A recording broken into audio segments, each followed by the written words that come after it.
There's not a chance in hell that this is funny or gonna work. And when you see those flat, corny, late-night monologue jokes with no audience, Colbert, there's Jimmy Kimmel, there's Fallon. What they're doing is just like reading off of a teleprompter. So a bunch of really good joke writers wrote them some stuff, and then they're playing to the audience, and the audience is like laughing, so they get this feedback, and they know how to do that. They stand there, and there's applause signs. And then there's producers. There's the warm-up guy that's literally telling people, they're like, okay, explain to the people. Yeah. Okay, when Jimmy comes out, I want a big round of applause. Let's practice. Imagine waking up, checking your phone, and discovering that Joe Rogan and Tucker Carlson have joined forces, not in theory, but in full-throttle action. Their first mission? An unapologetic, no-holds-barred takedown of Jimmy Kimmel. No heads up. No soft open just to media mavericks with mix, mayhem, and absolutely zero chill. Kimmel tried to clap back, but it landed with the force of a kazoo at a canon convention. What began as late-night comedy quickly spiraled into a verbal cage match, complete with sucker punches of sarcasm and truth bombs galore. This isn't just a feud, it's a full-blown comedic demolition derby, and Hollywood didn't even see it coming. Jimmy Kimmel lived with him. Like, Jimmy Kimmel is a talented guy, and I don't think he's like an evil person or something, but he's made this deal where he just serves power and attacks anybody who challenges power. Like, how can, honestly, how can he look in the mirror and say, I'm doing something honorable? Like, how can he live with himself? How can his wife sleep with him?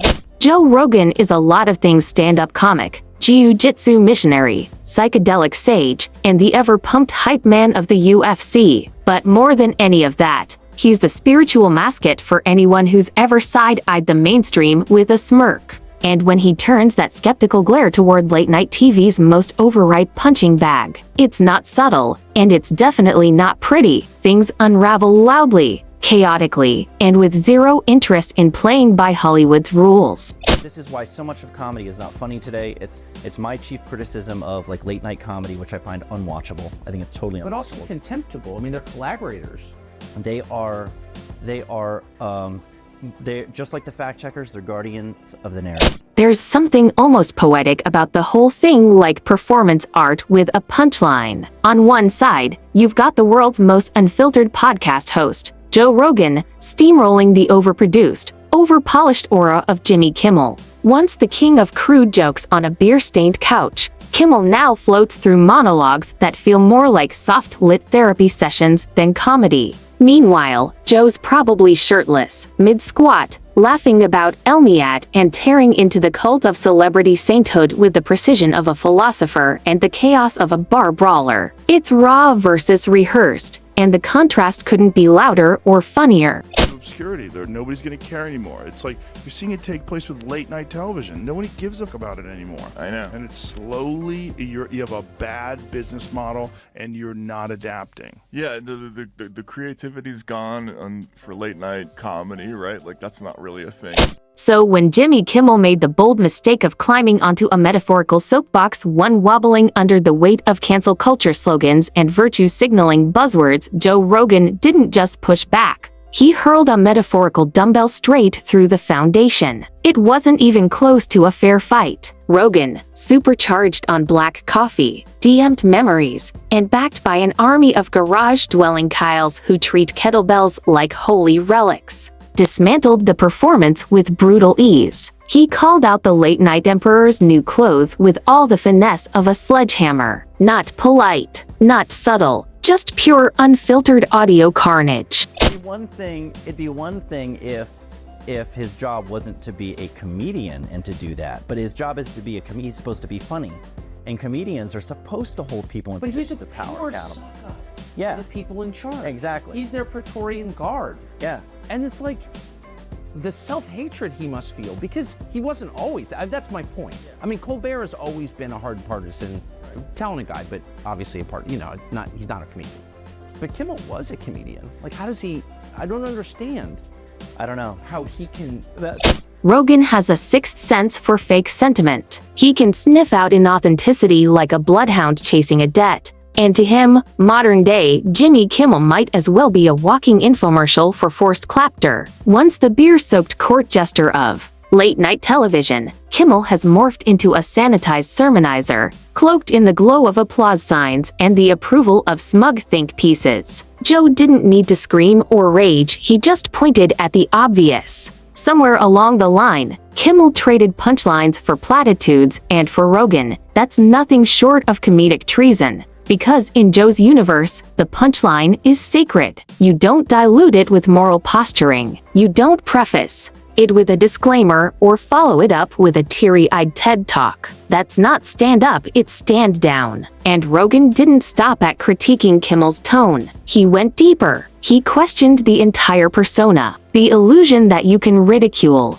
average folks one moment, then claim solidarity with them the next. That you can live high on Hollywood hilltops and still play the everyman on cue. Joe tore that illusion apart with the precision of a UFC fighter picking apart a paper-mache opponent slow, controlled, and just for the joy of it. Meanwhile, across the country, Tucker Carlson adjusted his tie and loaded the rhetorical sniper rifle. Where Joe brought the raw punches, Tucker delivered surgical smirks, controlled, calculated, and somehow even more ruthless. It wasn't a rant. It was a dissection. And Kimmel, he never stood a chance. Might buy into the narrative to the extent that he thinks it's morally wrong to joke about these certain topics. But it's not just that, he's like pouring hot oil on the peasants from the parapet. Like he's hurting anyone who challenges the king. It's crazy. It is crazy. It's upside down. The comedians should be poking holes in the popular narrative, not propping it up. Jimmy Kimmel is. Like, truly. No, I mean it. You said it, no not me. amount of money is worth what he's doing. Tucker Carlson doesn't come swinging with F-bombs or Jim Bro tirades. That's not his game. His weapon of choice is the velvet-gloved gut punch, the smirking eyebrow raise that silently asks, "Are we really doing this?" And when Jimmy Kimmel wandered headfirst into the minefield of political commentary disguised as comedy, Tucker didn't just critique it, he dissected it on national television with the calm precision of a man skinning a fish. Kimmel, once beloved for mocking celebrities as they tripped over red carpets, suddenly fancied himself a late-night conscience of the Republic. And Tucker? He wasn't buying the act for a second. In Carlson's world, you don't get to cash paychecks off punchlines and then act blindsided when audiences expect jokes instead of lectures. To him, Kimmel wasn't a comedian evolving, he was a pundit in disguise, a knockoff Jon Stewart with weaker writing and a studio full of trained SEALs clapping on cue. Tucker didn't yell. He doesn't need to. His style is controlled, surgical, almost amused. It's not rage, it's a kind of sophisticated exasperation. His tone said everything. How did the guy who used to roast The Bachelor become a bedtime storyteller for democracy? Carlson exposed the contradiction with clinical ease. He didn't need to manufacture outrage. Just laying out Kimmel's transformation from class clown to preachy substitute teacher was enough to make the entire performance feel like an accidental self-own, and Tucker made sure the camera caught every frame. In that case, do you think that's him or a writer? Can't you tell? Jimmy Kimmel?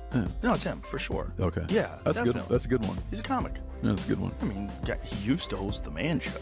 I mean, he's done some pretty outrageous shit back in the day. Yeah. You know, for he-he's and ha-ha's. No, that's a good joke on top of a good joke. Yeah, it's a good joke. Funny thing to say.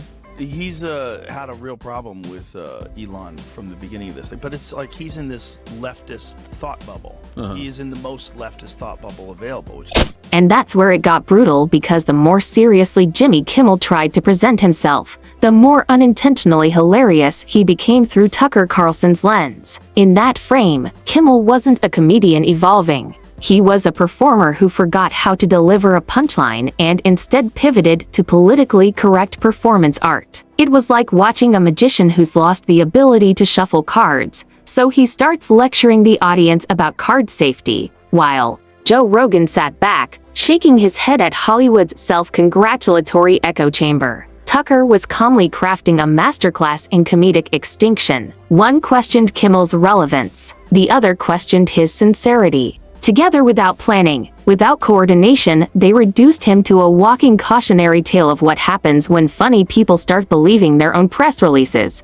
And that's the twist. This wasn't some strategic tag team takedown. Rogan and Carlson, ideological opposites by every metric, simply looked at the same man and had the same reaction, yikes. Rogan struck from the cultural underground, half laughing, half cringing. Tucker descended from the media mountaintop, armed with historical footnotes and surgical mockery. And in the middle stood Jimmy, frozen like a possum caught between two oncoming headlights, one ranting about elk jerky, the other coolly dismantling his contradictions. Joe clowned him for the fall from reckless comic to corporate crier once. Rah, now rehearsed. Once fearless, now filtered. Now, he weeps on cue and tests punchlines with focus groups. Even the quote comedians, they were on propaganda duty too. Watch this. He's also pushing U.S. intelligence to find evidence for this theory that the virus was accidentally released from a lab in Wuhan. That's his new angle to feed the wingnuts, to treat this virus like it was a conspiracy of some kind. It should have never happened. This plague should never have happened. It could have been stopped. But people chose not to stop it. What people? Tomorrow he'll blame the Spanish flu on Antonio Banderas. Yeah. Imagine if you're a comedian and all of a sudden your cue card has all kinds of talking points from politicians and foreign governments on it. Don't read it. You degrade yourself and you become complicit in the greatest crime.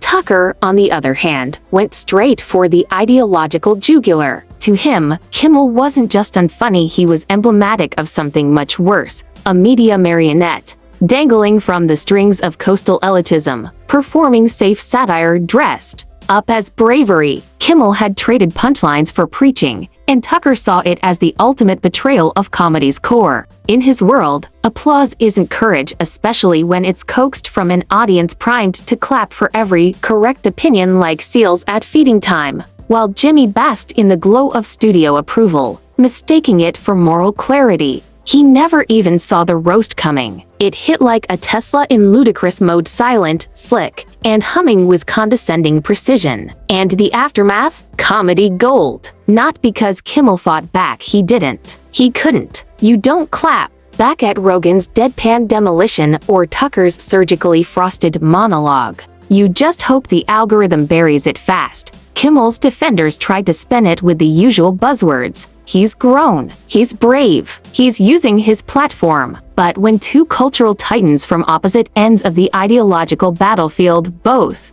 declare you a hollow shell of your former self, that's no longer a roast. That's a bipartisan spiritual audit. Joe mocked the transformation with surgical absurdity. How a guy who once thrived on edgy, uncomfortable humor now treats discomfort like a lawsuit waiting to happen. His jokes arrive wrapped in disclaimers, bubble-wrapped by legal, PR, and probably a therapy consultant. For Joe, comedy is supposed to punch up, down, sideways, whatever, just punch. Not gently nudge with a pastel glove and a trigger warning. Sort of self-censorship and the idea of being a more empathetic person is a good thing, right?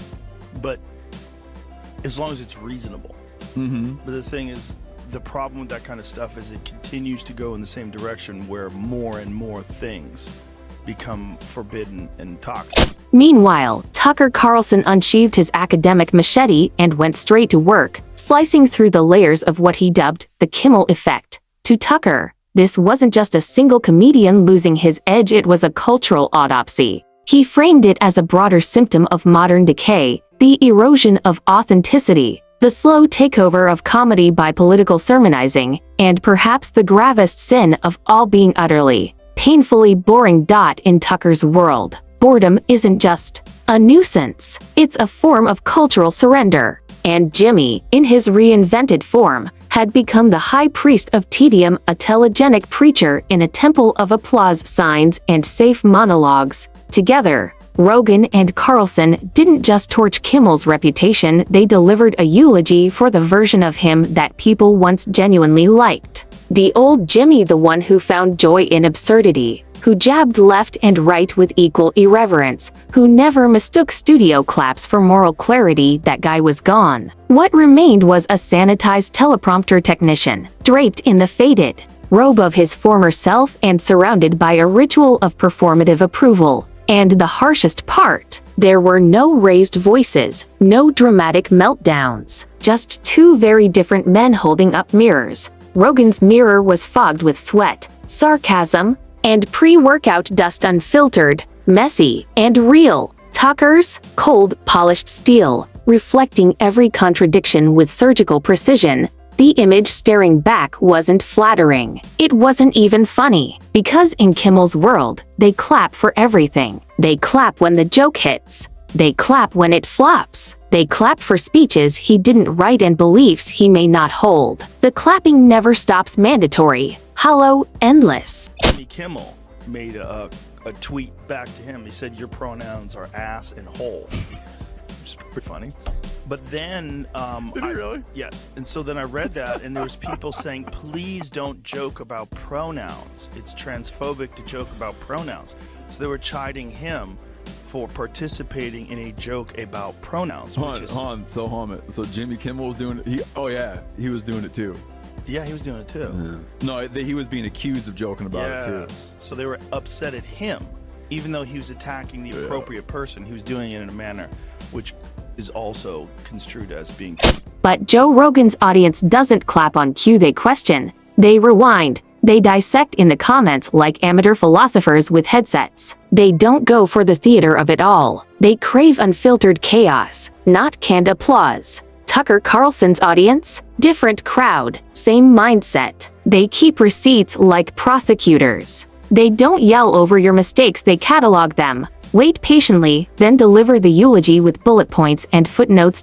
So, what happens when two of the most polarizing voices in modern media both decide to pull back the velvet curtain? On Jimmy Kimmel, you don't get outrage, you get a slow-motion implosion. The kind of unraveling that feels less like a takedown and more like a documentary on how relevance dies when you mistake clapping for conviction. Rogan wasn't in it for politics, he was in it for authenticity. And Kimmel, in his current incarnation, has all the rawness of a gluten-free chicken nugget spinning in a vegan air fryer. Nothing about him feels earned anymore. It's polished, branded sincerity, factory-pressed, and influencer-approved. Tucker didn't care about comedic timing. He cared about intellectual honesty. So watching Kimmel, once the king of lowbrow mockery, try to channel America's moral compass while sipping ethically sourced tea in a Hollywood green room, it probably short-circuited the last neuron of his patience. There was no plot twist, no redemption arc, no grand monologue about lessons learned. Just two media heavyweights leaving the ring not victorious, just unbothered, while the smoldering remains of a once great comedian sat quietly in the spotlight, blinking through the smoke. Kimmel didn't get canceled. He didn't get censored. He got clowned. The description of a comedian is not so different from the job description of a journalist, as traditionally constituted. Tell the truth about the powerful. Comedians are usually a lot smarter, more clever, and incisive than journalists, but that's what they're supposed to be doing. Almost none still do. Adam Carolla is one of the very few remaining comedians in the United States. And for a comedian, that's the cruelest fate of all, when the final punchline is you, and the laughter is no longer with you, but squarely at you. That's not just a career dip, it's comedic exile. A slow fade into irrelevance where the spotlight still burns, but the laughs are gone. While Joe Rogan likely just shrugged, cracked open another conversation about elk meat, DM'd, and the simulation theory with a Navy SEAL on a no-carb diet. The aftershocks rippled far beyond podcast land. Kimmel had, almost by accident, become the poster child for everything that broke in late-night television. Too polished, not funny enough, and drowning in its own self-importance. Meanwhile, Rogan was out there rewriting the media playbook from a studio that looked like a tactical sweat lodge, pulling more cultural gravity than any legacy network anchor in a $5,000 blazer. But it wasn't just Rogan's tribe that sensed the shift. Everyone felt it. Kimmel had lost his edge. He wasn't provocative anymore, he was palatable, safe, like someone crammed Jon Stewart into a Whole Foods, put a teleprompter in front of him, and said, "Smile and don't scare the sponsors." And then came Tucker Carlson, where Rogan hurled kettlebells of ridicule. Tucker performed a cinematic autopsy, calm, dry, devastating. He didn't just roast Kimmel, he diagnosed him, and in doing so, exposed the hollow core of a genre now more concerned with applause than authenticity. Carlson saw in Kimmel not a man out of jokes, but a format out of soul, a nightly ritual. still clapping, still smiling, while quietly fading from cultural relevance. Nothing. I agree. Wait until you hear about this guy named Tucker Carlson. You are going to hate him. The undeniably big topics, the ones that will define our future, get virtually no discussion at all. War, civil liberties, emerging science, demographic change, corporate power, natural resources. Right. The big topics, the important subjects like these. Well, it turns out leprechauns exist not just on cereal boxes. There are a lot of people who believe they have seen a leprechaun. Now it faces an even more profound threat, zombie raccoons. Honestly, how much emotional support does a snake provide? Tucker didn't need to shout, posture, or even raise an eyebrow all that high. All he had to do was calmly highlight the absurdity. A man who once mocked celebrities for their vanity now serving as their emotional support animal on cue, on brand, and utterly predictable. And somehow, despite living on opposite ends of the ideological multiverse, Rogan and Carlson found themselves arriving at the same cosmic punchline. Jimmy Kimmel is no longer dangerous, no longer funny, and certainly no longer relevant. He's a TED Talk in clown shoes. And honestly, that's almost impressive. Becoming the shared target of two men who agree on virtually nothing, except maybe that cardio is a government psyop requires a special kind of fall from grace. Rogan speaks to gym rats, libertarian thinkers, and mushroom-curious free spirits. Tucker preaches to news hawks, populists, and fact-hoarding doomsday scholars. But both took one look at Kimmel's teary-eyed, virtue-laced monologues and asked the same question. This is what we're calling satire now. The tragic irony. Kimmel built a career on irony, and now he can't even recognize his own. The man who once laughed at power now genuflects to it, arms spread, chin lifted, tears perfectly timed like a Marvel movie third act. The jester became the preacher. The roster became the roast. And the takedown didn't come in a scream or meltdown, it came through silence, smirks, and surgical precision. Rogan chuckled. Tucker stared. And somewhere in between, Jimmy was dismantled not through scandal or cancellation, but through the slow, clinical collapse of the very persona he once wielded like a weapon. The worst part, he didn't even notice.